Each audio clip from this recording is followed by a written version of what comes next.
But there was one night where we probably worked like a 16-hour day, and I fell asleep.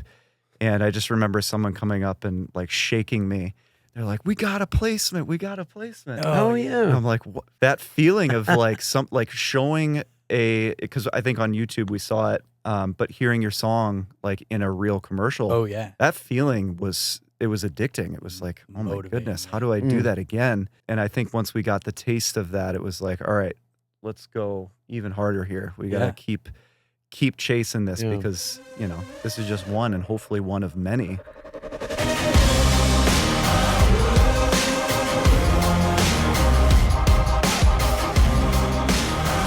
There's some bourbon there too. Yeah, do you, by the way. Yes, want a little, I would love if that's okay. Crack It's it all right to open. crack it open? Crack it open. Okay. Yeah. So this is like episode 1. No way. That's amazing. So What an honor. and Thank you. The podcast was a little bit of a ruse to at some point meet you guys. Really? What? Are you serious? I mean I wanted to do one for a couple years anyway, but I wanted to talk with people who work in the music world, but then have a foot in sort of like one traditional side of music and then two, the sync licensing world. And I was like, I follow the Welshly Arms, and then I follow Thank you, by the way. like the other Royal Deluxe and the Sonny Cleveland. And is it Bree Lady? Or Lady Bree. Bree. Lady Bree. Yep. Yeah. So you guys have quite a few different projects going. There's a lot, and we're always kind of looking for new opportunities too to do. I got a little bit of trash today. We're always looking for other, ways to branch out, because I think at the heart of it, Jimmy and I have always been interested in so many different styles of music. Yes. Yeah. And we sort of bonded over that, our love of different things, Right. usually rock leaning. Yeah. But I mean, it goes beyond that, especially with you. You get into some modern stuff. It can be a blessing and a curse. I think it's good to be able to stretch out a bunch of different genres and try out different things and have new challenges and things like that. But, at the same time, you're kind of blocking yourself from any momentum with any specific lane. But I don't know. I find that we tend to get more inspired switching it up a little bit. So do a rock project, switch it over, do some like trailerized music with some strings and things like that. Yeah. Yep. Just mixing it up. That's awesome. Gabe, are you rolling over there? You good? Okay, Sweet. cool. Could I get you guys just to introduce yourselves? Yeah. Of course. Why don't you start, Jimmy? Sure. This is Jimmy. My name's Jimmy. And what do you do in the band? Yeah, perfect. Oh, Thank you. sure. Okay. Well, let's see. On stage, I play bass. Behind the scenes, I am a producer, mixer, recording engineer. Ooh. Uh, Most of the time with this good man, Sam Getz. But I'll let you introduce. No, that was good. That was a good introduction. I Thank don't know how you. I'm going to top that. You can top. I'm Sam Getz. I sing in Welshly Arms and co-write, co-produce all these little side projects, as well as our own band. Heck yeah. Could I get you to pull that just a little bit closer? Yeah. There we go. Well, it's an honor to have you guys here. I'm serious about that. Every person I bring in to my studio and hang out and whatever we're doing, I'm like, have you guys heard this band Welshly Arms? Oh, that's awesome. No way. Because I went from the audio engineering world into YouTube world. Okay. And now it's just like YouTube sort of unlocked the ability to just sort of do whatever. Mhm. Yeah. And so I've now I have more toys than you could ever dream of, which It's is so fun. super duper fun. But through that, I met a bunch of guys who are producers, songwriters, and they have artist projects that go through like MusicBed or other licensing companies, and but they have like regular lives. Yes. And they're able to write and not be totally married to a particular sound or same four Bingo. dudes or whatever. And, can schedule that out literally like a work day. Oh, on Fridays we do this project. Wednesdays we do this. And, and then go home and see your family. And I came up in LA through a commercial studio. So I knew that way, which was like, you just sit at the Pro Tools and you'd never leave. Yeah. Oh yeah. Yep. Yep. And you did some of that. Yeah. Years and years, but at the same time, that was like, for me at least, that was the best way for me to learn. Because I didn't go to any college or anything like that for audio engineering. I just sat back and watched. So as much work as that studio world was, my takeaway was being able to craft a skill set and learn how to do it. Yeah. But yeah, a lot of hours just sitting behind the computer. What part of Ohio are you guys from? The Cleveland area. Cleveland area? Yeah, so Jimmy and I both happen to live about 10, 15 minutes west of downtown Cleveland. Oh, nice. And you guys grew up there? And we did. There's a funny, kind of long, drawn out story of our existence together, our relationship, and how it sounds so weird. I'm trying to make this not sound creepy. Yeah. It goes all the way back. Our fathers were in a band together in high school. No way. Yeah. And best friends. Best friends. Yeah. Your dad was the best man at my parents' wedding. Wow. And then my parents moved away after, right after they got married, I think. And I ended up, they were in Washington, D.C., and they kind of moved around the country a little bit, but they ended up back in Ohio, but an hour and a half south of Cleveland. Sure, yeah. And then when I was 16, they moved back to the Cleveland area, the same town, actually, that my dad had gone to high school in, where Jimmy lived with his family. And it still wasn't our dads that introduced us, though. No. Which we're a little bit bitter about. Like, why didn't you? Yeah. Yeah. It ended up that the house my parents moved into was 2 doors down from a bandmate of Jimmy's. And they saw me loading in guitars to my house and came over and introduced themselves. And we kind of just hit it off about that. But my mom saw him and said, "You're not related to Dave Weaver, are you?" She's like, "You look so familiar. What's your name?" And as soon as I said Weaver, she's like, "Dave Weaver is your dad. Has to be your dad, right?" I guess he looked like, their friend, because that was around that same age, probably, that my parents got married. So you guys started doing musical, and you joined a band or writing and all that stuff around that time? Yeah, I almost feel like that day we first met, that's kind of when we hit the ground running. We started doing demos together, and his band that he was in at the time that I was working at the studio we were talking about before, they had just recorded a record there, so I actually got to work with them as an intern, and we started kind of recording and creating ideas together, and then that led into more just like hanging out and creating songs at home with our like various home studios. I'm going to just jump in here. Jimmy is a very, very good engineer. Oh, come on. Really, really good. And I picked up on that. And it was really clear at a early age. So I think you were 18. Does that sound about right? Yeah, 17 or 18? Yeah. And before we even worked on that record together in the studio you were working at, you were doing a home recording on a white MacBook. Oh. Original M-Box. Yeah. Definitely the M-Box. It might have even been like one of those iBook? old Gateway computers that came in the cow box. Yeah. But I vaguely definitely the remember you M-Box. had just gotten from your parents, maybe for like graduation or Okay. something, that you had just gotten the white. Yeah, the first Apple MacBook. Yep. But maybe I'm mixing eras. But you were recording in your bedroom at your parents' house, and I brought a guitar over to play a solo on a song you were doing, and it was the first time I had heard his productions. Yeah. And put on the headphones, listened to what he was doing, and it was so much better than the other stuff I had been doing sessions on in big professional studios.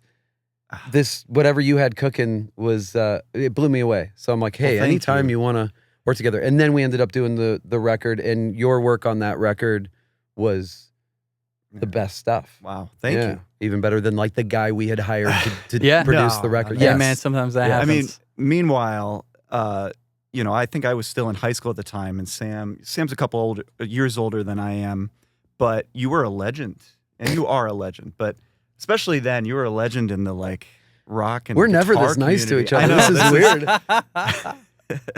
Oh my gosh. I'm sitting behind my computer in my bedroom, feeling really self-conscious. Like, I can't believe Sam Getz is sitting here in my bedroom. I better not mess anything up.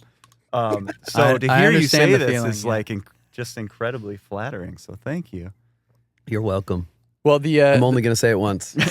the sound that you guys have, I mean, I there is a thread that I've noticed through, especially like the Royal Deluxe, Welshly Arms, Yeah. and then the Sonny Cleveland thing. That is, I swear, I'm like, I don't want to say an evangelist, like showing you guys to other people, but just kind of trying to show, like, hey, look, this is like one. The music is right up my alley, Cool. stylistically, That's and the awesome. production, dude. Oh, thank We could you. talk about Oh, that man. forever. But just like even the Sonny Cleveland thing is like just a little bit more. I kind of say like Motown-y, old school, Mhm. but they're all just they immediately grab you, Wow. and they're so catchy, and that's not an easy thing. So. Oh, Thank you so much. Dude. That shows. So I wanted to ask you a little bit about like the writing process between having these different projects, and sort of, do you put on like the Welshly Arms hat and go, all right, A little bit. today we're doing this? Yeah, it is a little bit like that. And just this morning we were talking about workflow and how we can try some new things, try to make sure we're learning and growing. And I was kind of reminding him, like, a lot of times it's hard for me to think two ways at one time. Yeah. I really have to be focused and committed, no distractions. I definitely suffer from ADD, and that will, if there's a distraction, if something kind of just flashes before me, like, oh, we were supposed to finish the mix for that, then I can't possibly dig in on lyrics for a Motown song. Yeah. It's not Motown specifically, but any Yeah. song. I can't do two things. So it really helps when you put on the hat and you go in with your intention of writing a Welshly Arms song today, Yeah. or a Sonny Cleveland song, etc. That's kind of how it works for me anyway. I really have to be intentional about where my brain's at. And then I think it's healthy when you're trying to work in that way, where you're doing multiple styles. I think it's healthy to like really buy into the character. Yeah. And it's like method acting, I guess. But really get into that kind of music, that kind of feel, put yourself kind of mentally. I almost even try to picture, that we're in Sun Studios or Stax or somewhere, in that kind of vibe. We've played around with recording to tape before. It was something we weren't really able to do for a while because of space limitations in our old space, but we're kind of excited. We just bought a building that we're building our dream studio in right now. Yeah. And so we Amazing. pulled the old 24-track tape machine out of storage, and it's over there. And so probably the next time we rip a Sonny Cleveland song, we might try going to tape. That is the most exciting thing I think I've heard you say in the last like 5 minutes. I thought it was. Yeah, 5 minutes ago. That was the That most was- exciting. that was good. That was good though. I would Um, love to do a project to tape. I've still never done one Yeah. directly to tape. Wow. But Well, when but you yeah. guys fired the machine up the other day, it was it turned on and it turned tape. I don't know how it sounds or if it works, but Yeah. hey, Did you buy it used? I did. Yeah. Well, yeah, yeah. and we used it for a little while when we It were was set up at running. your house. Yeah. Yeah. But man, a whole project. That's Yeah, and that's that's gonna be fun. It puts you again. It's another. I'm not a massive gearhead, especially when it comes to studio stuff. And I don't always think that having just that microphone or that thing is gonna take you there. But I am, again, kind of into that, getting into character. And if there's something that can shift your whole vibe and your mental state, and if it's singing on a U47 or something, because then you've got that big mic in front of you, sometimes little things like that, Yeah. they just help you get into character. and waiting for the tape to rewind every take. Yeah. Yeah. Yeah, I mean, in the Motown stuff with Sonny Cleveland, like it's such a departure sonically from our Yes. Royal Deluxe and our Welshly Arms. There's the charm and grit comes out in a lo-fi way as opposed to like a gnarly distortion way, Yeah. like the Welshly Arms and Royal Deluxe. Mm. So you know, it kind of opens up this entire other world. Like, how are we going to make this sound huge when we've already kind of rolled off all the high end and all the low end? But hey, I mean, you start rolling tape and it's another world that you can explore in and be challenged by. Even the process of recording to tape, like editing and things like that, aren't going to be as simple as Pro Tools. So it's a whole new vibe now going into this project. Yeah, maybe it's committing to your parts a little more, which is another little element of that style of music that we might not do with Welshly Arms, or definitely not Royal Deluxe. Royal Deluxe is a little more of a perfection type thing. I mean, it's gritty. It's got the soul, but the parts are a little more perfected. The drums are just more commanding. And when you do that Motown kind of stuff, having those imperfections is sort of where the magic is. Yeah.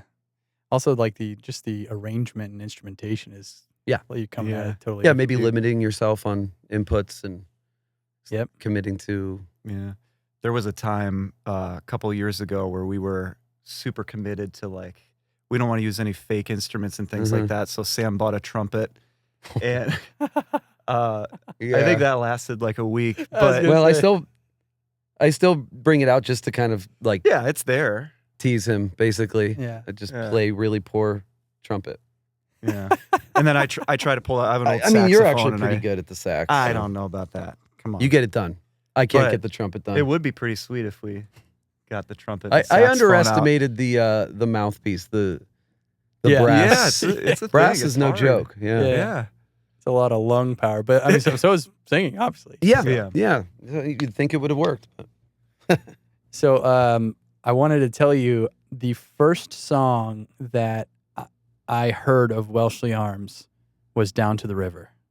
And my friend Matt Mahaffey shared it, and he's like, check out this song that just came out. I got to work on it. And that song, that's so cool. Just the style of like opening up with the choir like the that, vocal and those fuzz distorted guitars, man, all of that is just like, a lot of that. Matt had a lot of influence on that because again, he's an inspiring person to be around. Again, it's not necessarily that you need this crazy equipment, but you have to have inspiring equipment. Yeah. You have to have little things around. I really believe in that. Like, that's going to inspire you. And, grab that. What does it sound like when you put a cheap keyboard through a really awesome fuzz pedal or just something like that? And Matt is the king of, I've got this octave pedal and a fuzz, and I'm going to put this old transistor organ through it. And that's how we did that fuzzy, it's a guitar and an Acetone transistor organ. And I was in love with that so much that then I had to go and get, I'm careful about this because I get to work with some inspiring people, and I might write a song in a cool home studio or somewhere where they just have a piece that's really cool. And it's always tempting to go look on eBay when you get home, or Reverb, or go to Sweetwater, and it's really tempting. But am I just like taking then their little magic? Because that was magic when I first found it in their spot. Yeah. And I don't want to be that guy like, don't work with Sam because he's just going to go get your cool gear. Bro, I've made a career. Put that when I had to. Yeah. I've made a career off of that. It started with like just going and checking out other people's studio setups. And after going to like each one, I would be like, yeah, obviously it was super cool. But that thing that he had, where he ran that mono synth through that distortion pedal into this crazy plasma thing or whatever, I was like, let's get the octave pedal. Right. You know. It's really cool. It's inspiring. And the Matt's trick with the Acetone into the guitar pedals, that got me. Move. I had to do it. So when you guys write, I see your guys' names on like everything. Are you guys just traveling around co-writing, and how does that work? I've never done a co-write, and I'm so curious, and that's a muscle I would love to exercise. And getting to talk to you guys about it. Yeah, sure. We do every song is a little different, or every project has a little bit of a different thing. With Welshly Arms, that's been such an ongoing collaboration that we have tried all methods. We've done a lot of co-writing. We've done a lot of songs where it's just Jimmy and I. If it's just Jimmy and I, a lot of times it's maybe born from a melody or a lyric, or maybe a chorus progression, something like that I'll bring in. And I think when it really comes together is when he gets excited about something that I brought in, and then he does something that knocks it up a notch, gets me, reinvigorated on that idea, and we can then, pull out a whole song. That's how we did Legendary, Dangerous. Right. A lot of those songs are that kind of collaboration. Yeah. But we've been fortunate to write with some really great co-writers. Yeah. And a lot of times I'll go and do that first. Go co-write, and then it's inevitable that when we bring it back and want to put our stamp on it, that Jimmy gets involved. We rewrite a few things. We might change a chord progression or a rhythm feel. Right. Little things like that. And we, refine the lyrics and finish it up at our place. Yeah. So I mean, our dynamic since kind of day one that we've had a working relationship together is Sam always has the idea, and then it's my job to bring it to life and, hone things in as much as I can. But like Sam said, throughout the process, we inspire each other to get to that final product. So if he goes off and does a co-write with somebody and brings a ton of great ideas back, then it's just like, wow, look at all these cool songs we can take to the finish line here. Yeah.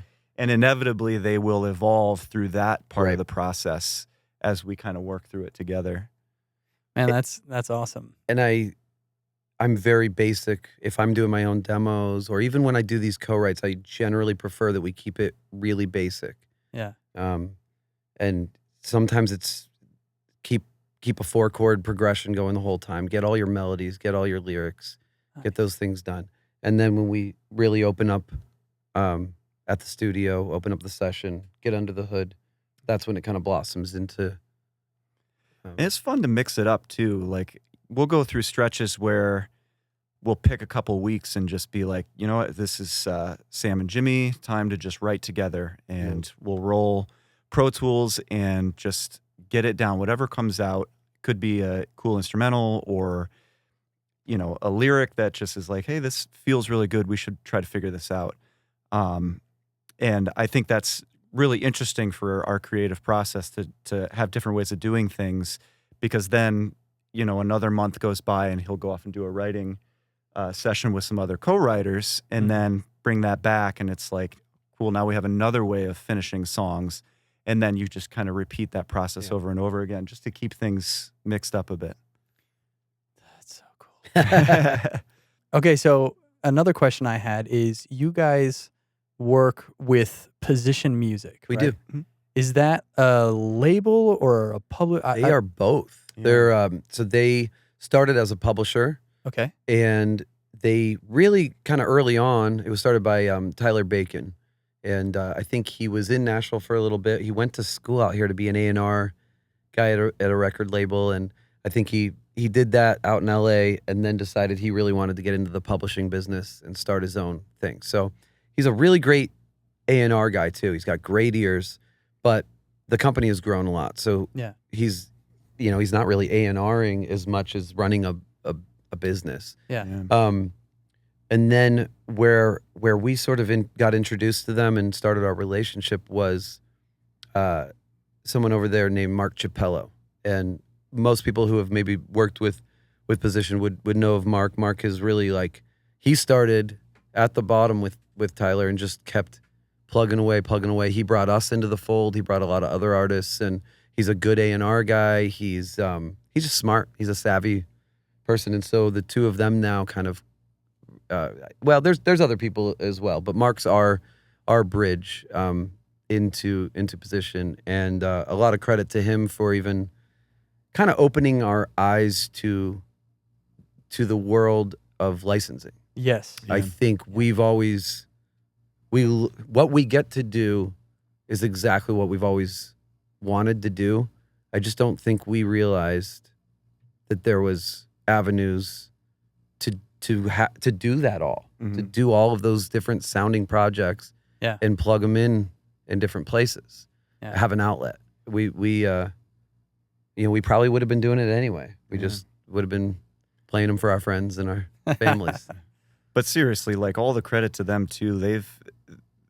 They've been on our team since day one of us, making music, trying to make music for a living, and they've really helped, shape us as songwriters and producers, just to learn the trade as best as possible. And they did a great job giving us the right tips and kind of steering the ship, I guess, into sync world. And with Welshly too, helping us with some radio stuff like that too. Yeah, and it started with our early Welshly Arms. So a little bit of our backstory. Again, we were working for American Greetings, the greeting card company. They have their headquarters in Cleveland, Ohio, our hometown, and they have a big creative studios there. And when they started getting into the electronic, the e-cards, I don't know if you remember those. They were big, 15 years ago, probably. Yeah. You would send an email like, "Hey, open this birthday card up from your friend Samantha," or whatever, and it would be a bunny hopping and then pulls out of the ground a "Happy Birthday," and you could maybe customize it like Alicia. Yeah. I'm making those names up out of nowhere, but sounds great. But we would make the soundtrack for those cards. And then it turned into the paper cards with the speaker chip inside, which were awesome. And we would do a little, 10-second, 15-second. I think they had sometimes to be even like shorter. Something really obscure, like 13 seconds. And the bit rate, it was four. so bad. They sounded so bad. Yeah. But at the same time, like American Greetings, that really kind of helped us learn how to have a high amount of output of songs, because they would say, okay, here is your assignment for the day. It's got to be a minute and a half of like some funny bunny voice and then like a hip hop track. So you have till the end of the day to get it done. Yeah. Nice. And, Cleveland isn't a big like city of like accessible talent for or like musical voice acting and collaboration. things like that. Yeah. Right. So it really would fall on our shoulders to just either do the voices ourselves, do the instrumentation ourselves, come up with all the arrangements ourselves. So that was kind of like ground zero, I think, for what we're doing now. We just had to learn how to do things quick and be proud of it. Another thing that was kind of cool that you got to do a lot and you were really good at it was recreates. So if they wanted the Beatles, it's your birthday, but they didn't want to buy the master, they could buy the the copyright, and we could recreate it. Yeah. As long as they had paid the right, fees and licensing fees. And you would do these recreates and you were really good at it. I mean, you would get those sounding really, really close to the originals. Well, thank you first off, but I love recreating things. It's like, I just love being able to turn on a track and like go through the whole thought process of like, okay, is that reverb? Is that delay? Okay. Is that a plate reverb or is it a spring reverb? Okay. Mark it down. Drums, Motown drums or modern day drums. Like just go through the whole thing and try to dissect as best as possible. Yeah. And then, put it together. Again, another thing that kind of fed into this, being able to do different kinds of genres, being students of what, what we're trying to do, being students of who came before and how it was done and little tricks of maybe what they did. That definitely helps at this stage where we're at now. And then also just like working out, like I think of it as like exercise. Yeah, like absolutely. That's exactly what it was. I want to see how they did this. Yeah. Get there. No one was winning Grammys over there. There was no like pressure really. Yeah. So it was a training grounds. Yeah. To some degree. And then I was on the road for 10 years or so, playing guitar for other singer-songwriters and artists. And I had my wife gave birth to our first child in 2013. And so I had taken myself off the road and was full-time working at American Greetings again with Jimmy. And we invited the drummer and original keyboard player from Welshly Arms to come over and jam in my little basement studio. Yeah. And that's when we made our first EP. We wrote some songs. It was all fun. And we recorded it in my basement. We would take it into American Greetings and kind of work out different, parts. And you might have even mixed. Off the clock, of course. Oh, right. Oh, yeah. I think we're far enough removed now. I don't think they can. No, you never know. Yeah. Hold on, let me look at the Yeah. here. Can we edit? But yeah, we kind of finished, getting those songs written and producing those kind of when we had time in our little suites, like little corporate suites. And it was so much fun making a record in a house. Like, I think that's kind of why we've stuck to that model through our whole careers, because up until, now we've just been renting a house, an old farmhouse, and set up a studio with as many homemade acoustic treatments as we can. Mm-hmm. A lot of DIY. Yeah, a lot of DIY. But that feels like, I guess, home for us. We've kind of functioned out of a home recording studio our entire career. But yeah, that was the beginning of that too. Right. It's for someone who's posts videos every week that say Epic Home Studio, and then you go and it's like Coles and 47 and stuff.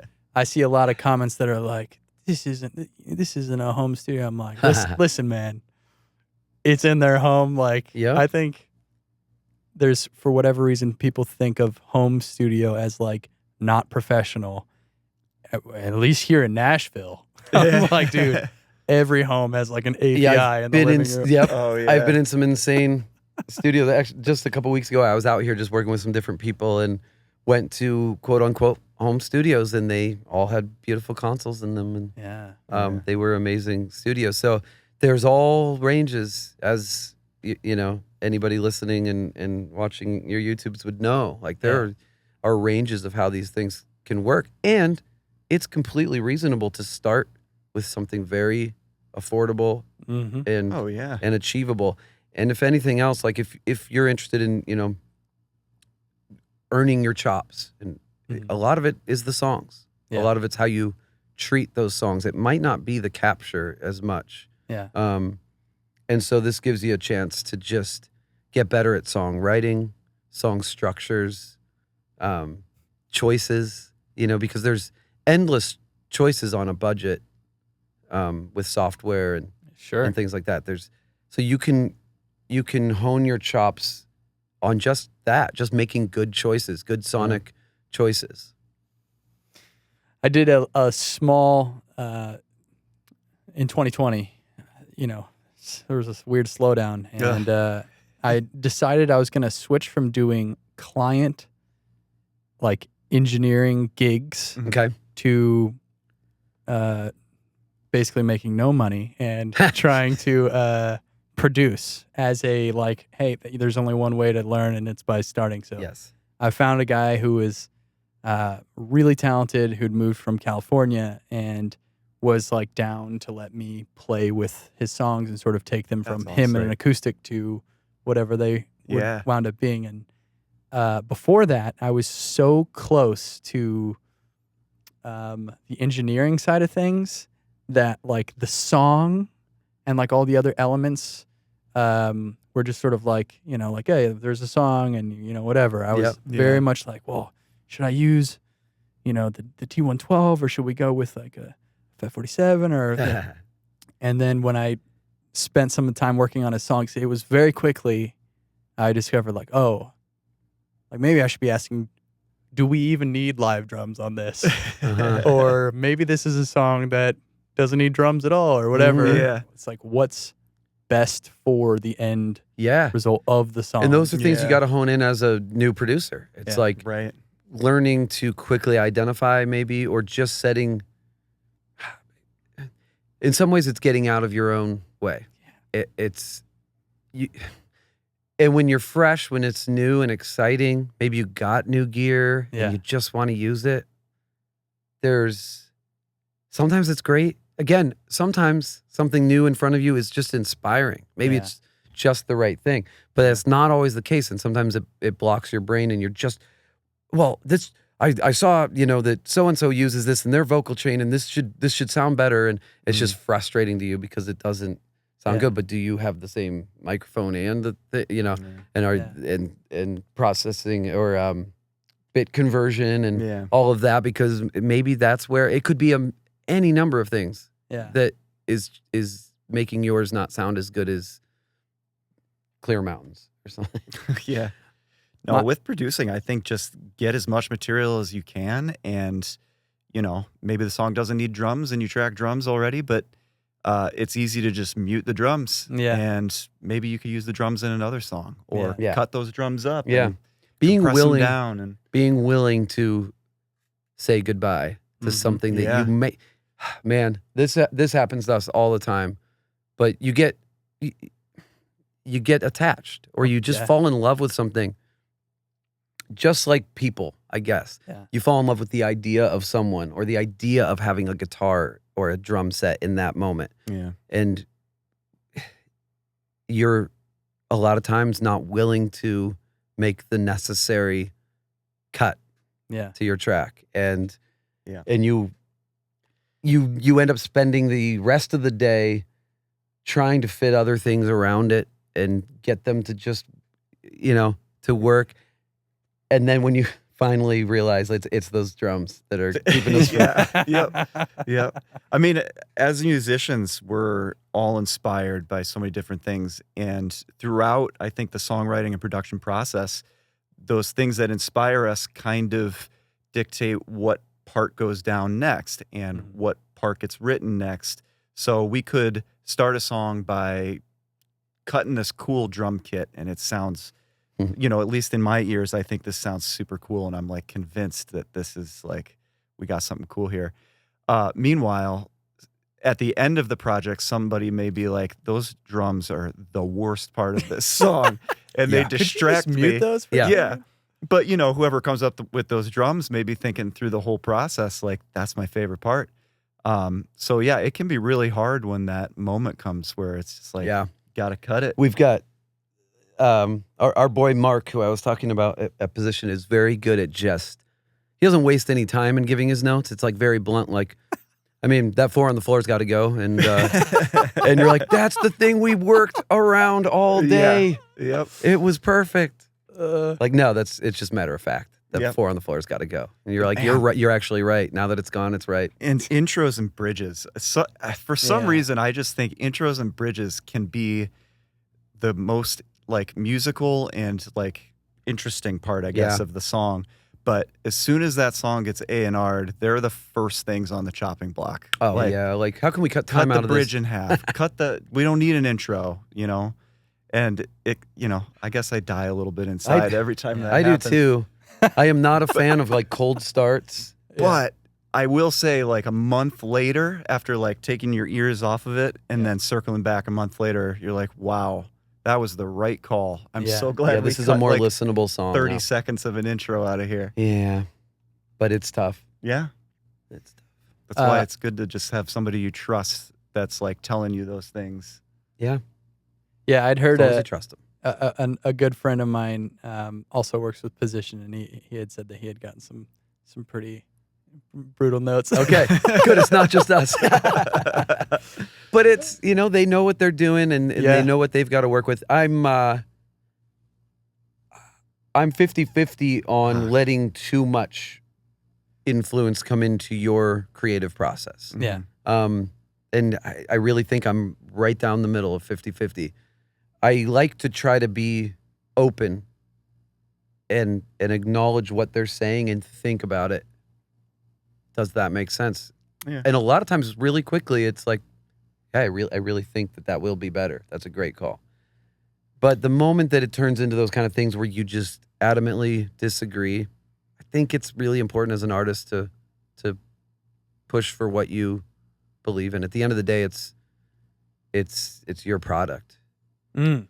Yeah, and it could be project specific too. And I think that with Welshly Arms, like we've really had to be protective over, I think, what goes out there, because that's the brand. Like, that's our souls that are we're basically gonna going go on a out. record. And Yeah, we're gonna go out and play these songs in front of an right, audience. yeah, we got to be passionate about it when we play a live show, and so yeah, like you said, you kind of got to fight for some things. On the other side of it, if you're doing a more sync-based project, those A&R notes are, I think, incredibly important Yeah. because they're looking at things on a more statistical level, or Yeah. maybe they know what's just going to hit better for placements. And then, us as artists, we might get attached to some of those musical things that aren't going to help it get a placement. Yeah. So it's good to have those notes in those situations. But I do think it's important for artists and bands to just really think about those notes because it's your vision that started it. And if notes and things like that will change the overall product in a way that doesn't feel authentic, then I think it's doing a disservice. Substantially. I agree. So that brings me to the sync and then like the artistic thing. Mm-hmm. Like, because to me, I would almost put them in two totally different camps. Like sync, I would think is more clock in, and then this is like more for me. Like the artistic thing. Right. Like I would think the Welshly Arms is probably really close to you guys, and Yes. and Yeah. you, like really want that to be how you want it to be. And then the other stuff is like what's going to be the best for what it's being made. Yeah. Yeah. And interestingly, as someone who just combs through music bed every day, trying to find the perfect background tune or intro tune or whatever, Mm-hmm. I look at music completely differently, and it's probably terrible.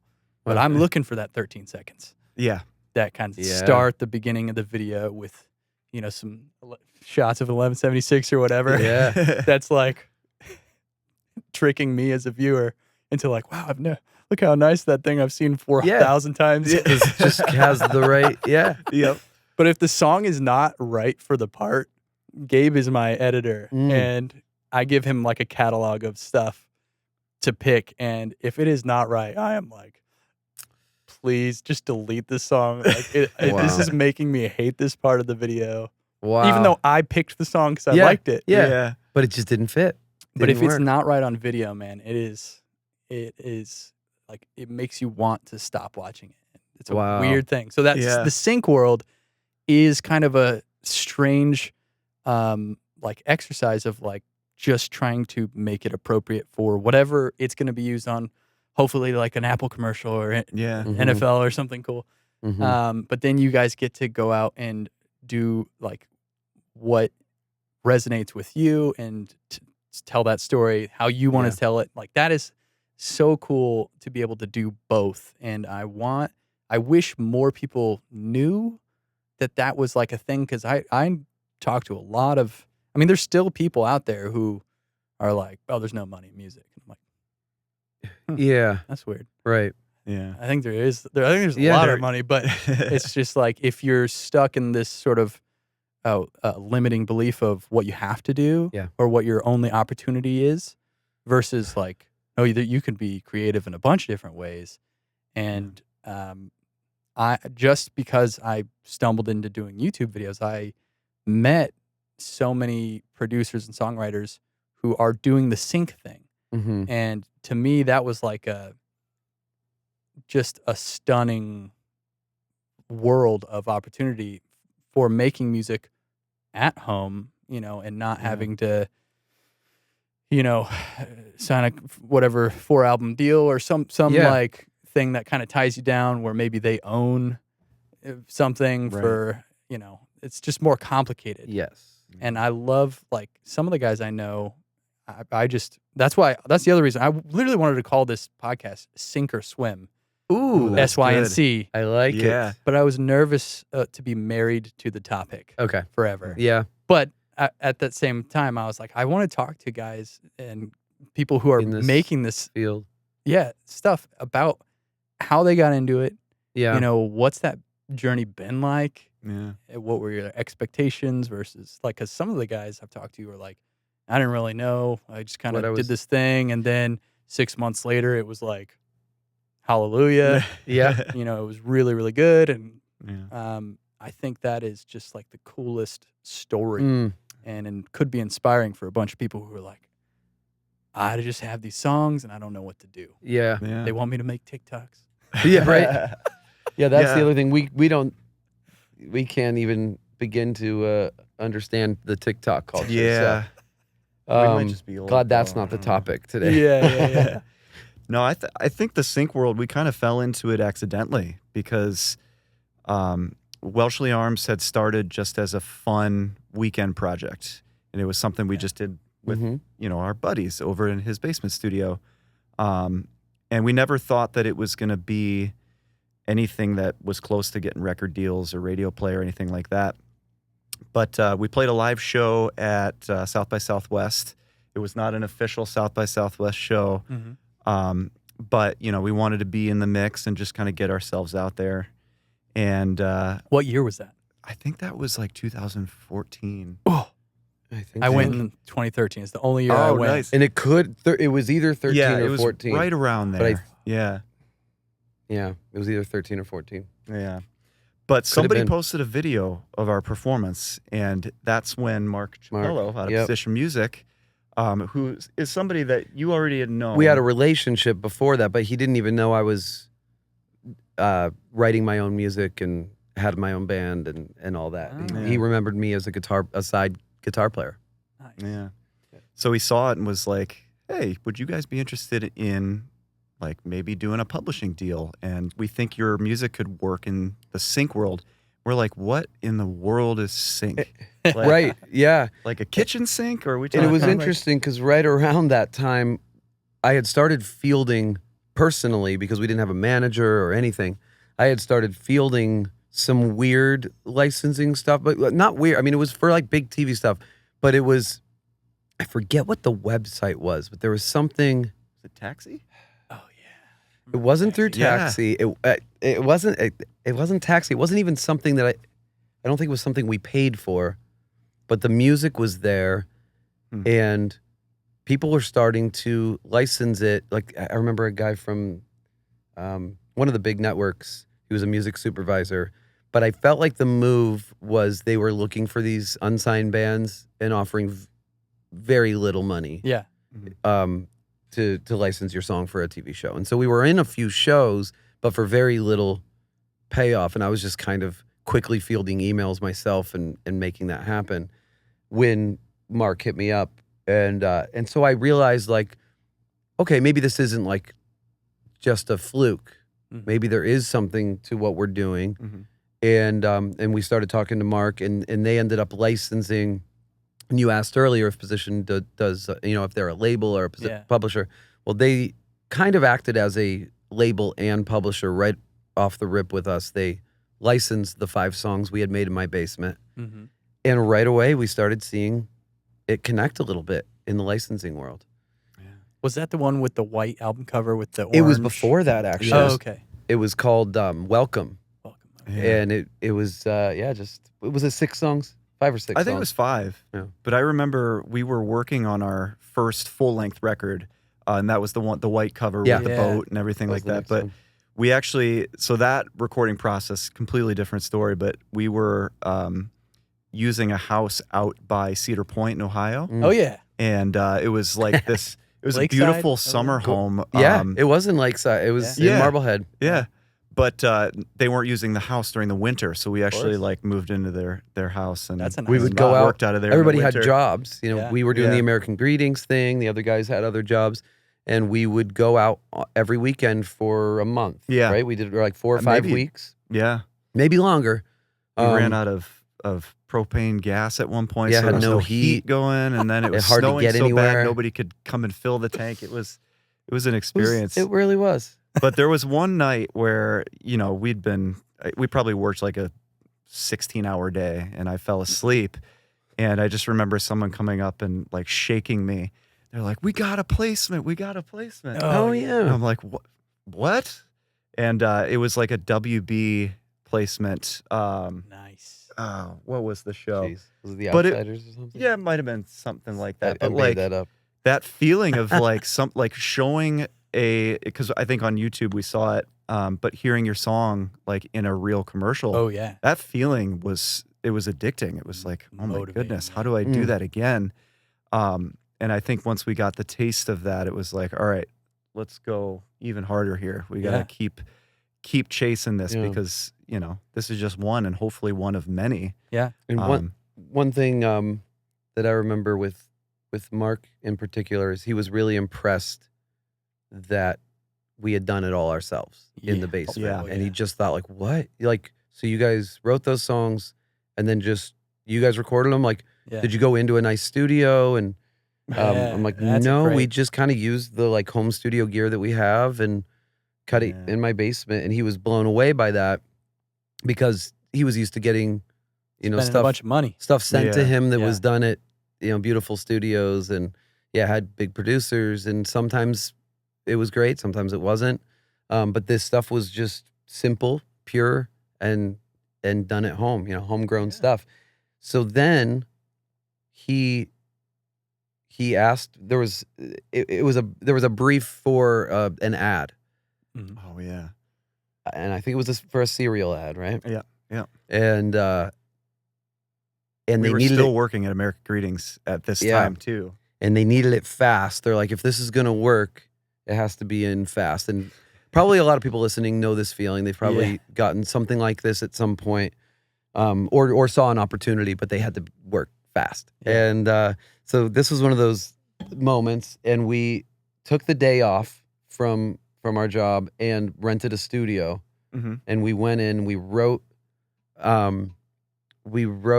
a song that is a Sonny Cleveland song, and it's still one that still gets placements today. The one that starts with the piano. How's it start? It's you got me running in circles. No, it was Goodness. It was Goodness. You're right. Okay. Goodness. Boom, boom, boom. Yep. And that's right. It was great word. Goodness. Yeah, just easy. Well, and the thing was, it was right off the brief. I think they were like, we need something. We need about something goodness. that says this. Yeah. Like, how are we going to do this? Like, I think, goodness. or I remember doing a lot of reading between the lines. Like, okay, they like those words, so why don't we give them this word? Yeah. And there was a little bit of that, but we wrote it really quick. We recorded it, just the two of us in this nice studio. We had an engineer help us out, I think. Yeah. So that you could, you know, be involved. And we sent it to him that night, and it did not get the commercial. Oh, sadly. But that's pretty common. Pretty typical. Yeah. And then it ended up getting a lot of other commercials and stuff. Yeah. And it sort of cemented this relationship with Position, because we were able to give them exactly what they were looking for. Fast. And so it was through that we explored a more permanent relationship with them. And I think we were the first to end up there on like a long-term deal, at least as a pop artist. They had a lot of symphonic stuff, or a lot of composers, trailer composers. That stuff's so huge. And they're really good at that. They've got great composers on that roster, and we were one of the first more like quote unquote popular music producers that they. But it was just so fun because back then we didn't know what we were doing. It was like, oh, we have a huge opportunity here. Somebody's actually specifically requesting that we do this ad. And you know, now that we've been in this business quite a while, we know that briefs are pretty common. But like the process of like the excitement of knowing like we have a day to do this, and there's so much pressure here, like we just got to deliver. It was really fun, and I think even in our relationship with Position, that was the first time they realized that we could do some like custom work things and you know, get a brief sent to us and deliver something quickly. And for us too, we learned that we could do it. We got the confidence to start doing that on a more regular basis. And out of that is really what led to some of the other projects, like specifically Sonny Cleveland, because we didn't know where to put a Motown song. It was so different than anything Welshly Arms had done. And then obviously like Royal Deluxe kind of came out of that, because it was like, well, what else can you guys do? And I think you had already known Tyrone, who is the singer for wonderful for Royal Deluxe. Writer and singer. And so we teamed up with him for Royal Deluxe, and that was when I think that was a big jump for us. In really cementing some, you know, like being full-time writers and producers, and and having these side projects that could actually earn some income for us.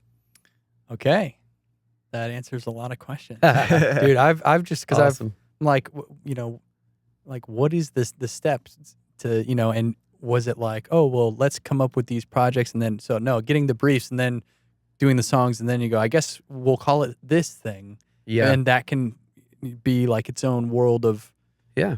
You could even figure it out later too. You can just make what your heart, where your heart leads you can follow, and you'll find a place for it eventually. I think the writing to a brief is a cool exercise. Yeah. I think when you're starting out, you're probably going to do a lot more of it. Mm-hmm.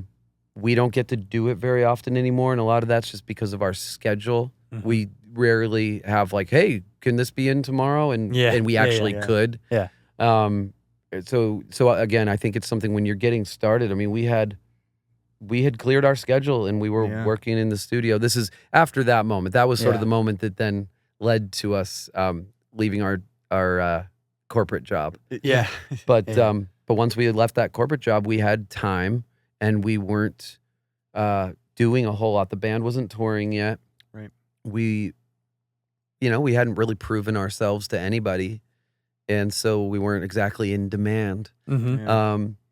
And so briefs were a part of our somewhat normal day. And I also think when you do something, because there was a while where I was like asking for fake briefs. I'm like, maybe I can like write my own briefs, just because if you sort of follow that formula, it might work for things you don't even know exist. Yeah. But if it worked for one thing, it might work for something else. So could I just like use old briefs? Could I? And the answer is probably yes. Mm-hmm. I think that would be a thing. I never ended up doing that, but I remember having that thought, like maybe I could like wake up in the morning and write my own fake brief and just write that song.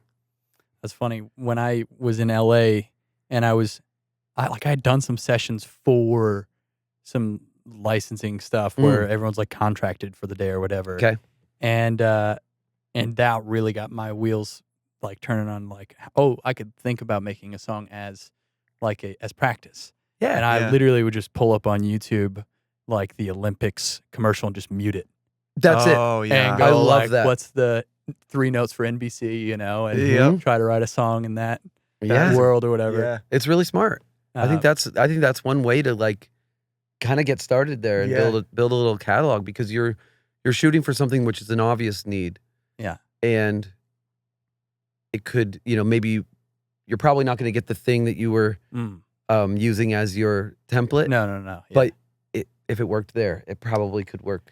I mean, I'll be honest, pretty much every song that we write or create, I have some type of like imagery that's going with that. Yeah. Mostly sports. Nice. But like, yeah, I mean, we've done well in football placements and things like that. And there was a time where I'm thinking to myself, like, can this work if somebody's like jumping and leaping into the end zone right now and he spikes the ball in slow motion? Yeah, you like picture does it it. work out? Like, does it line up great? And if it does, then okay, I'm good with this. Yeah. But it helps, I think. I like to do fake voiceovers while like he's trying to mix them like absolutely. tough.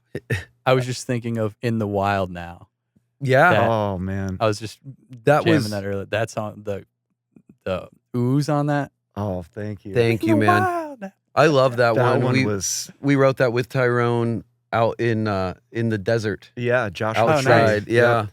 And we just like, so that one had a very organic feel. We were really pulling from our surroundings to write it. And I remember very much just picturing like it could be an opening to anything, and then you bust out on that In the Wild Now. And I really liked making that song. Yeah, it's a unique experience, being in a different, just completely geographical location. So obviously we do most of our work out of Cleveland, and sometimes like, if it's super snowy outside, that'll dictate what songs we come up with that day, or if it's a super hot day, or rainy. It's always, our surroundings are always guiding us into whatever type of inspiration we need for the day. Yeah. When we went out to Joshua Tree and In the Wild Now, that might have been one of the first ones that we did out there. We were literally in the middle of the desert in, a house that was completely new to us. Yeah. There's sounds outside that we're not familiar with because, again, it's a completely new area than Cleveland. But I think maybe it was you or Tyrone came up with, we're in the wild now. And the first thing that came into my mind was like, there's got to be a wolf or something. Yeah, like, dude, that that's just howls exactly what right comes to after mind. that. Oh, like, how can we make a melody out of like a wolf noise? So that's when, Dude. and it just happened to work. But yeah, it all plays into the song at the end of the day. Yeah, that's great. So from like doing those briefs and that kind of projects to now, what's changed and how's like the work life balance? Because I see you guys are both married. Yep. You have kids. Yes. Yeah. Yeah. So being on the road and then like that's I think a very common thing that a lot of people are trying to figure out, or maybe they just had a kid and they're like, I don't know how I've got, how do you guys do it? Well, I mean, like I said earlier too, I had pulled myself off the road when we had our first, thinking like, man, there's ways to write from home, or maybe I'll just like take a little bit of time off and get back on a cushier tour where it's just weekend touring or something like that. And then the Welshly Arms thing happened, and we had the song Legendary. Legendary kind of took off on radio in Europe and sync kind of everywhere, and we sort of took the call and we took the band back out on the road. And so now we balance a little bit of road life, having the studio, and I think even this step that we're taking now of building an actual facility is going to be really nice, because I think we can bring more people into us. Yeah. And that might give us more nights at home, more time with the family. And it's funny because just this morning in the hotel lobby, Jimmy and I we're like talking about what's next. Like, what do we want our workflow to look like? What do we want to do? I think it's important to kind of check in every once in a while, and especially if you're in a collaborative relationship, and make sure you're going after the same things, doing the same things. But one thing we talked about is like, man, can we do longer weekdays and just completely keep the weekends when we're home off limits? And so that's, we've done that when we've had people in town working with us. We've maybe pulled long days, but it can be really productive to not put these like time limits. So we'll check back in with you and let you know how it goes. If we do it or not. It really is the hardest part is trying to come up with a schedule that you can stick to.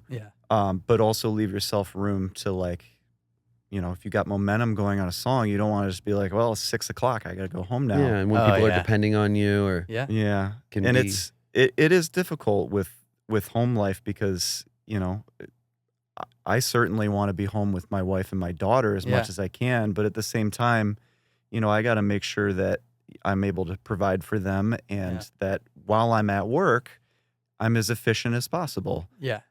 So, and there's a trust thing there too. I think that they understand, and much like your family understands, that while we're at the studio, we're doing as much work as we possibly can, and we're trying to be as efficient as possible, because at the end of the day, it's going to, I think, have a better home life, and also put more value on the time that we are together.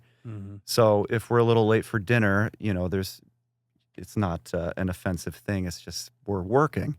But we try to stick to as much of a schedule as possible. I think it changes from summertime to wintertime. Like, if it's lighter out earlier, we'll probably start our day later so we can spend our mornings with our kids and our wives. And then in the wintertime, it's like nobody wants to be outside anyway, and it's dark all the time. So we'll just spend a lot more time in the studio. But yeah, usually like 9 to 6 and Monday through Friday, and then home in time to read stories and help with homework and eat some dinner. And then weekends, really just try to maximize time with the family. But between 9 and 6, it's like we've got our heads down and we are working. And there's a lot of work to be done. It's because as we've talked about, having a band that is trying to I mean, we're trying to grow as a band. We're trying to put music that we really care about, that we're really proud of, out in the world. We also have labels that we have A&R at, and they've got different ideas. And when the band dynamic is so different than like maybe writing for sync. We're gonna write probably 100 songs to take 10 of them. Yeah. Maybe we'll write yeah, even more than More, 100 Yeah.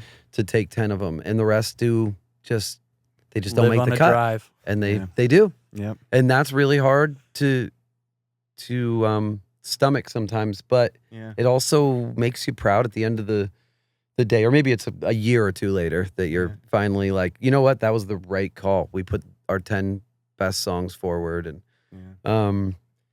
Yeah, I mean, there's a passion element to it too, and you gotta love what you do a lot because, Yeah. like Sam said, 10 songs out of 100, it feels like a lot of wasted material. But if you can look back at that at the end of the day and say, like, I just had so much fun writing yeah, 90, I got better. 90 other songs that didn't get used, but I had fun doing it and it filled my soul. That's really, I think, a rewarding experience and an important way to try to like reframe that whole process. Yeah. Because it can be really hard to feel like you just wasted all those songs, and or maybe they weren't good enough, and it's like, well, crap, maybe I'm not good enough, or how did Yeah, only 10 sure. of these songs come out of here? It can play with your Yeah, emotions a lot.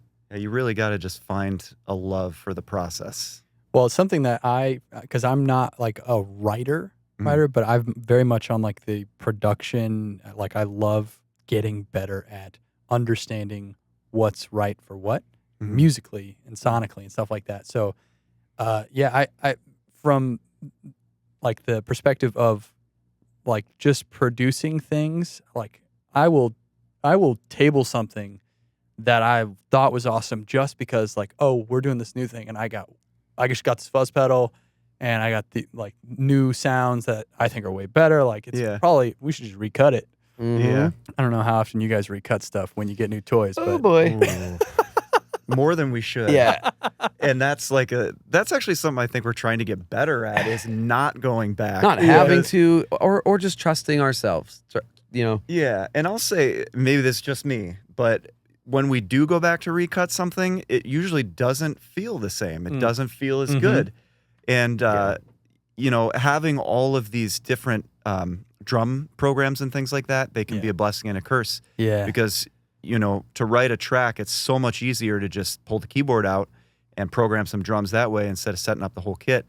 But like your brain gets used to those drums that you just put in, or those fake strings, or the guitar rig plug-in instead of a real amp. And then when you go back to recut it, it can really throw off the whole thing in maybe a negative way. But at the same time, it could just be something different now. You're not used to hearing those new elements. Doesn't mean that they're not as good for the track.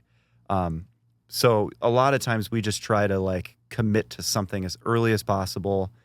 And I'd say most of the time, our understanding is that we are going to have real drums on it because we just like having real drums on things. Well, I can't believe like just going through your catalog. I mean, I started on the album with Down to the River, all the way up. The No Place to Hide. No Place No is Place Home. is Home. Has No Place is Home. Okay, yeah. But sonically, going from that album up to even the new, it's an EP, but there's a full length that's coming out, right? It's coming. Yeah, it's done. What's it called? It is going to be called Wasted Words and Bad Decisions. That's right. Yeah. Some reason on Apple Music, I pre-added it. It was supposed to come out like now-ish. Oh, okay. Maybe a few weeks ago, and then it got pushed back. A lot of it had to do with touring. Okay. And being able to kind of put it all together and go out, play shows around the release, and we had to postpone our Europe part of the tour. Yeah. And we almost had to do it with the States as well, but it worked out that we could do the States. So we're in the middle of that right now. We're just hitting some dates, mostly in like the Midwest and East Coast. But what was I saying? Is Proud on that? Proud Yes. will be on that. Okay. Yep. Yeah, because there's like missing on mine. I noticed when I go to Apple Music to look for it now, it's not there. There's like an EP. Yeah, with the same Yeah, songs. so they had the, I think, change that. Yeah, it's kind of a nightmare, but Yeah. that's the side that we try to stay Yep. out of, for better or worse. Well, Yeah. my point is like your production and like the consistency between these different records sonically is you. incredible. I'm trying to remember the song. It starts with the piano. It's got like distortion on it. Dun, dun. Is is that Dun, dun, dun, dun, dun, dun, dun. Learn to let go. yeah, Learn to Let Go. Dude. Yeah. Thanks. Just all the sounds that I feel like there's a really solid consistency in like vocal sound Mhm. and like that piano sound in particular. I hear it, I go, what the hell are they doing? You know, what are these sounds? Do you remember how we did that one? Oh yeah, absolutely. That was probably Keyscape. Oh, and- Keyscape. Okay, somebody was that you? You just asked me about that, right? Yeah, Keyscape. I love Keyscape. We've had that on our computer probably for like 8 years now. But that's just been the most consistent between electric piano sounds and clavs, and they have a upright piano that I absolutely love. Yeah. And then my favorite plugin is Decapitator. Oh yeah. And if you could put that on like especially like an upright that's a little bit almost like tack piano-y sounding, it's more percussive. You can distort it and it still feels beautiful percussive without reverb. Yeah. Thank you. Yeah. That one that's been a lot of fun. I mean, our technical, like the equipment we've been using since day one has evolved so much. Crazy. And I think it's just, you know, we're learning more as we go, and we're able to access more software and plugins and pieces of gear and things like that. But, you know, when we did Legendary, I think we did that with a set of home theater speakers and a home stereo receiver. And it was just like, I think at that time we had like a Digio 3. Oh, yeah. Which was like top of the line for me. Like Pro Tools 7.4? Yeah, probably. Yep. Yeah. And we like light piped a USB unit in there to get 8 more pre's. Yeah. But like, you know, sometimes it doesn't matter what the gear is. Dude. Because that record sounds thank you. So good. Thank you. Thanks. Yeah. It's just like whatever you have at your disposal, you got to find a way to make it work. Yeah. And we were fortunate enough at that time to have some good pieces of gear out of it was just a small bedroom at the time. But, you know, over time, like I said, we've added to it, and speakers are a big thing. I think once we upgraded out of those reference monitors, our stuff started to sound a little bit better. But that's also always evolving too. Yeah. I mean, we just have started a new set of monitors that it's taken time to get used to those. What'd you get? The Amphions. Oh, the Amphions, just like the smaller ones. Our room isn't too big, so but they sound a lot like NS10s, and we came off of a set of Adams A7s that are great speakers, but they're certainly a lot more hyped than like an NS10 is. Sure. But you know, you get used to it, and your workflow evolves to kind of play into that set of speakers. And now I can't really mix on anything else. I just love those speakers a lot. That's awesome. But yeah, it can be about the gear. It can just be about, you know, what's between your ears too. And sometimes you just gotta make good decisions and do things that just feel cool, I guess, in the moment. So like I was saying with Decapitator, like that's my go-to plugin when it's like, I just need this to sound cool. It doesn't need to be hi-fi, but it's got to sound cool. Yeah. So what's your go-to preset on it? 70s drums is mine. I don't know. I don't know if I've ever used presets. I haven't seen you do that. Yeah. Yeah. I just see you play around with buttons and knobs until you like it. Yeah. I don't know why. I always go to the drums. I think it's called 70s drums or something. Okay. That's like my start position, and then I immediately like change bright to dark, and then I gotta try that. Yeah, I wonder if we have those preloaded. Yeah. Oh, that would be good.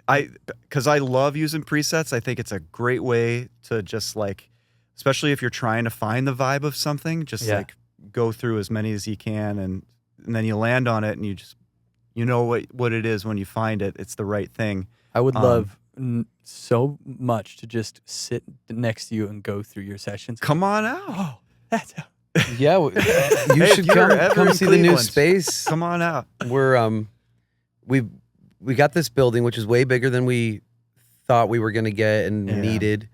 But it's a little Congrats. bit outside of town. Thank you. It's a little bit Cool. outside of town, so it just presented itself and ended up feeling like the perfect thing. And so we did that, and there was good space. About like half of the building felt like, man, we could kind of paint these walls and just we'll redo the floors, paint the walls, and get it feeling really good. We've got a couple offices over there. We've got sort of a small production writing room, and then there's a really small upstairs to it that was sort of perfect to make a little cozy control room. And so that's our temporary control room. We did DIY treatments, and There's a lot of DIY up there. Yeah. We use an API 1608 and love the desk, but like at our old place, it was on the first floor, and we had this beautiful custom-made wooden desk built for it, and it had cars on each side built in for our outboard gear and everything. It was like our own little ship station. it was really or, nice. like, Made it cockpit. feel substantial. So we go to this new building, and Sam's like, I think this upstairs is perfect. And I'm like, we are not getting that desk up the stairs. Yeah. It's like 600 pounds, and it's 6 feet deep. It's just not going to happen. Yeah. So we bought 2 sawhorses from Lowe's that are supposed to hold like 1,000 pounds each. But you know what? It works. It works. And it's it our holds the temporary desk. fix. Yeah. And then there's the other part of the building. We just finished all the plans on the build. Yeah. And it'll be about a 2,000 square foot space. Yeah. All in, That's control great. room and tracking room, little booth. Yeah. And we're so excited because we haven't had that before to ourselves anyway. We've had to rent spaces like this. And Could so this be is our demise. Who it could knows? be. It could be. Yeah. But we're not used to it. I know. It could be it really could could be the total it could wrong ruin move, us. but Can I ask? Do you guys, for anyone who's listening, who's maybe earlier in their stage and are looking for guidance, do you have any like business advice? Like what maybe obviously we would all love to buy gear and stuff like that, but like just even any sort of career, financial, like was there something along that path that you're like, oh, this thing that we did really helped open the Turn doors the corner there for this, and yeah. Man, I think I keep kind of saying something to this extent, but you really it's about being creative. It's about being inspired. And I think you can do it with anything. And I believe this sort of across all fields and all businesses and all. It's not the stuff. Like the best basketball player could probably still be the best one on the court with an old pair of Chuck Taylors. Yeah. However, it's nice when you get that good pair of sneaks. You might jump a little higher. You might, but it's that drive that player had. It's the skills. It's honing the skills. It's work ethic. It's all those kind of things probably first. Yeah. And if you can get the attention of someone, with your earlier gear, more affordable, achievable gear. If you're getting attention for that, then you have the product. You are the product. Yeah. It's not these other things. I think if you're a mastering engineer or a mix engineer, you're probably going to want to get the good stuff speakers, and because you're kind of selling like your chain as well as your ears and all that. But when it comes to writing and producing, I really think you can do it with anything. It gets more fun. It might get more inspiring as you get to add these pieces, but making sure that it's the right stuff too. Yeah. I think the music business is a really hard business to make a career. And at the end of the day, it just takes a ton of work and commitment, and it takes a lot of failure to find success. And I think, if somebody is out there that's trying to make a career in music, it's probably a good idea to start, you got to have a way to bring in income that's probably not music related. And every other hour of that day you put into music until that eventually starts to take over the other job. But it's nearly impossible to just say, I'm going to do music for my career and expect to be able to pay your bills, because it's really, really difficult.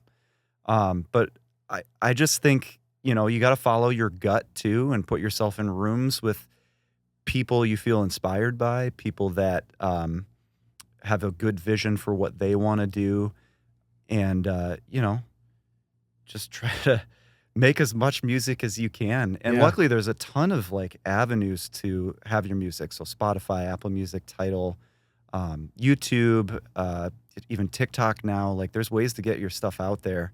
And even playlisting on all these streaming sites, that can really launch a career. Like with Welshly Arms, I think we got pretty lucky with Legendary. It wound up on a playlist, and that really started our career overseas in Europe. And who knows, like, I don't know how it got on that playlist, but some random person heard it and said, like, that is, pretty cool. I want to add it to this playlist. So it's just making sure you're providing yourself with as many opportunities as possible.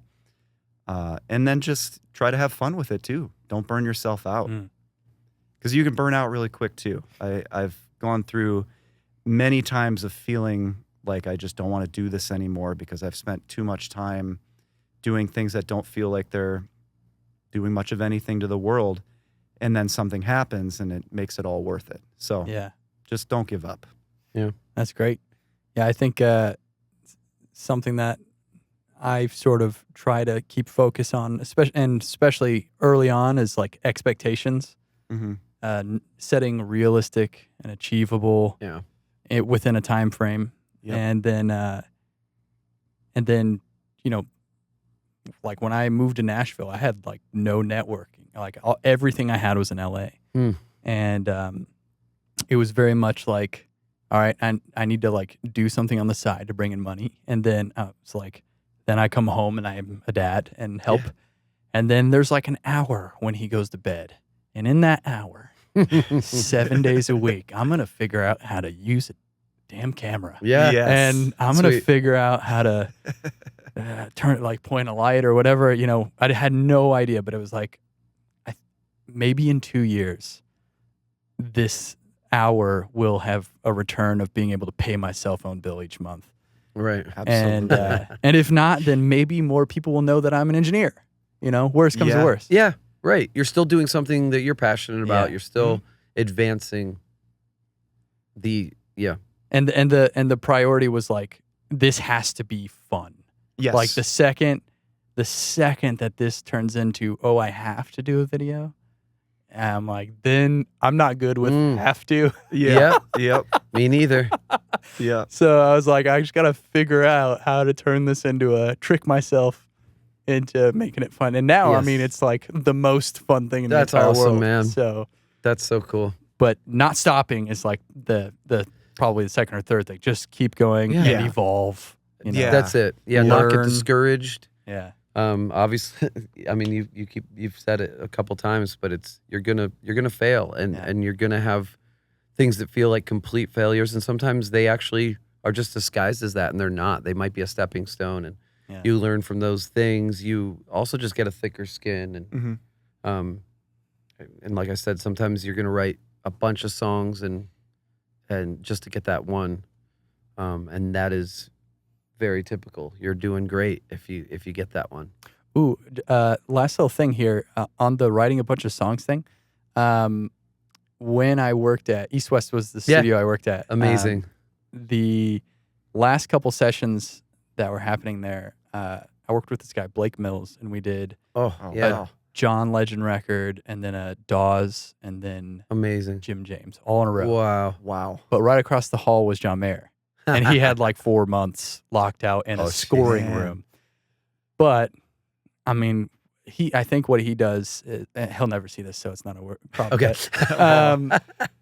Is he kind of locks out studios like year round and just goes in and like that's his 9 to 5 Mm-hmm. with Yeah. Pino and Steve, you know, Yeah. and they just write and record songs all day. But there was I mean, I probably heard 80 different songs Whoa. in there that have Wow. not come out and probably will never come out. You Yeah. know? Yeah. But I'm such a huge fan of his. It was interesting to hear something that wasn't those 10 songs that got picked from Yeah, someone really. who you look up to. You're like, Right. wow, I guess he does like just write, you know, That's a really ton. interesting.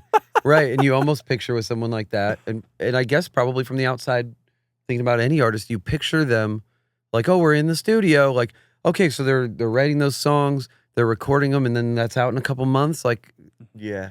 and they Yeah. just went in. And there are bands that can do that and do it that way. And it's, some of them are awesome at it. Some of them probably should have spent more time working on the Pre-production. songs. You know, Yeah. they might be a great band, but maybe the songs weren't there yet. But you don't really realize how most of these artists, the ones that really, really, they want the best Yeah. songs out there. A lot of the labels want the best songs out there. Yeah. They're gonna cut a lot of songs and then scrap them. And to his credit, and I noticed this same thing with the Chili Peppers that come in and do 70 songs, and Rick's like, Wow. these 6, Yeah, you know, amazing. And but to their credit, like they're going in and writing it like every day, whereas like some other projects I've done, all the songs were sort of pitched or sold to them, and then they have a record of like Greg Kirsten and, you know, all these Yeah, other guys right. tracks, and they sing it now. And Yeah. it's like, that's a different way. And that's interesting because they also bring in Chris Dave, Pino Palladino, like these huge players. And yeah. you watch that magic, especially with Blake. Like he is Oh yeah, he's so so fantastic good. to watch. But yeah, that was like motivating for me. Like, okay, like he didn't just like write Continuum, like, you know. Right. He wrote a Yeah. bunch of songs for years, and then those songs came out. But so that's cool. Yeah. Your record, when is it coming out?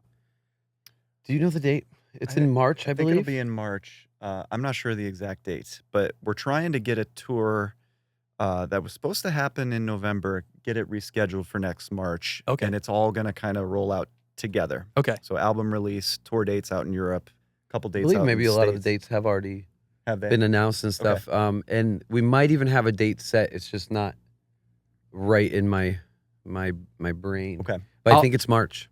Yeah. If it's out there, I'll link it somewhere, one of these places. So- And then check out the new EP. What's it called again? So the new EP is it called the Proud EP? I think I'm so. so bad with this. Yeah. But it features a lot of the songs that are going to be on this record. Okay. So Okay. it's a temporary EP, I guess you could Sure. call it, because we sort of just scrambled to do something when the record got pushed back. Okay. We released Proud and then kind of collected those songs onto the CP. But the one before it, the Wasted song before Words. Dangerous. Dangerous. Oh, yeah. the EP before it? Yeah, Wasted Words and something. Oh, Wasted Words and Bad Decisions is the Bad album Decisions. that will be coming out. Oh, okay, sorry. Yes. That's how I have it saved on here, so it's very Okay. confusing. I But know it is really confusing. all those songs on there are unbelievable. Oh, I mean, thank I you. have probably, I'm sure all my neighbors are sick of hearing it. Oh my my, God. my kid, my wife, like Oh every my day gosh. we have lunch, and I'm just like, whoop, That's That's amazing, incredible. put it man. on there. And Proud, dude, Proud is so good, and it feels like almost like a little bit of a, I don't want to say radio, because I feel like all of these songs could be like and should be on the radio, but Proud feels Man, I like wish you were a radio programmer. but Proud feels really like, I don't know, it's got an attitude to it, and that Thank you, dude. the bass and just like Oh. stomp clap thing, and there's like a melody sort of thing in the verses that's so like, whoa, Oh, that's Thank you. thanks, dude. dude, all of it. That means a lot. We The claps on the chorus. yeah, oh yeah. We did that one a while back. That, yeah. And it kept getting it might have even been for the last record, but we I think didn't so. put it on. And then we've reworked it a couple times, and That's the other thing Dang. about writing a bunch of songs and then Yeah. only 10 get picked. Sometimes the, like, I don't know. Sometimes you don't the let world one go. changes, Yeah. and like, you know, some things can be appropriate for what's playing on the radio now, Yeah. but it's a song you wrote Yeah. a little while back. Yep. That's kind of the beauty of creating as many assets as you can and creating as many songs, because there just might be a place for it down the road. Yeah. But yeah, Proud we did maybe like 2 years ago. Yeah. And then so you bring the rest of the band into the studio and finish it out. Right. Yeah. Yep. And then you guys all hit the Everybody road. everybody puts their mark on it, and we kind of, you know, Jimmy usually mixes it. However, Proud was an outside mixer. Was that Rich Costi? Rich Costi. Oh, Yeah. nice. Yeah. That was exciting. Rich is he pretty did a great good. job. Yeah. Yeah, he is.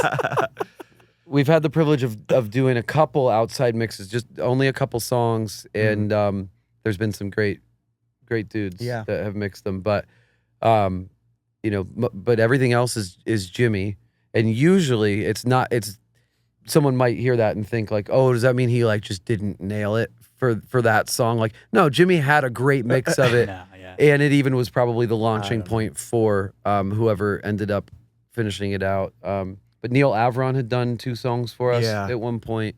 Yeah. Neil was one of my favorites to work with, and we were fortunate. We were in LA playing at the Forum with 30 Seconds to Mars a few years ago when Rich was working on one of our tracks, and so he invited us. Neil, I'm sorry, not Rich. When Neil Avron was mixing, I think it was Learn to Let Go. It was Learn to Let Go. Yeah. He did that one. That's great. And so we got to stop into his studio and see kind of how he does it. It was pretty cool. Yeah, because we, of course, Label probably had a mix change, and he was just so kind and was like, "Why don't you guys swing by? I got a new setup in the garage." And we go in there, and he's got like an old analog Neve, one of the like BC 10s, or you know. Yeah, that's cool. And yeah, super, just so nice. He's like, "I'll pull up the session. How's that sound?" And just so like. Pretty good. Laid back, and of course he's incredibly talented. Yeah. And it's an honor to have had him do anything with our music. Yeah. Dang, that's so cool. Well, for anyone who's listening, if you haven't checked your guys' stuff out, please go check it out. I'll put all the links I can find in the description. I'm so grateful that you guys came to do this. We are all literally huge fans. So, oh, dude. Thank you. What a pleasure to be here. Thank you. Beautiful space. Great talking with you. Yes. Great meeting you, too. Yeah, you too. I'm glad this finally happened. Yeah, and sorry about the car troubles. We'll get you back there. And Yeah. that's all. So, yeah, tour. It's fun. You never know what's going to happen. Yeah. Awesome. Thank you guys for watching. Thank you guys for going live. That was so fun. It's not even a worry. That's a day off for us.